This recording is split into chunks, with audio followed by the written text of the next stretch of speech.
नमस्कार, मी जगदीश देशमुख. JMV विशेषमध्ये आपल्या सगळ्यांचे स्वागत. बॅनर संस्कृती कायमची बंद का झाली पाहिजे पाहूयात.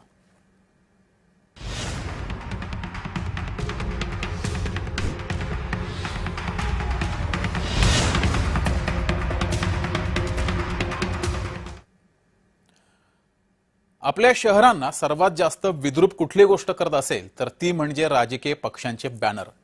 कुठल्याही नियमात बसत नसताना प्रत्येक शहरात हजारोंच्या संख्येने हे बॅनर लावले जातात.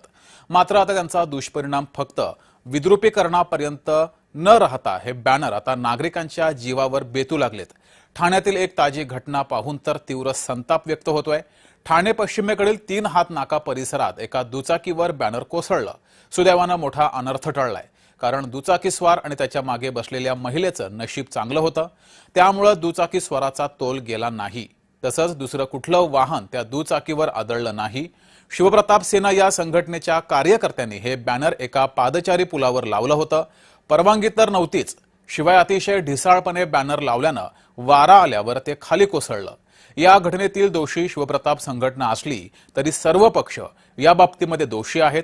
पक्षाच्या अध्यक्ष किंवा तत्सम मोठा नेता येणार असेल तर विमानतळापासून कार्यक्रम स्थळापर्यंत सर्वत्र बॅनर हे लागलेले असतात.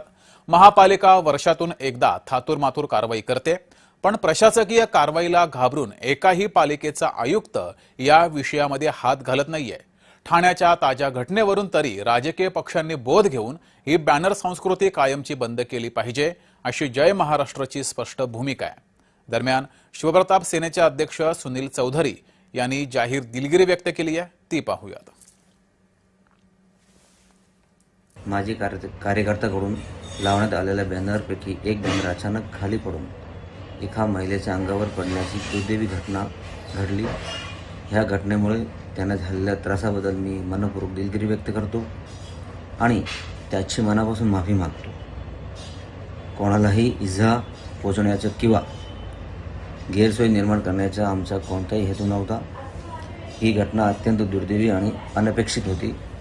यापुढे अशा प्रकारची घटना पुन्हा घडू नये यासाठी बॅनर्स लावताना सुरक्षेची सर्व आवश्यक काळजी घेतली जाईल. वळूया पुढील बातमीकडे.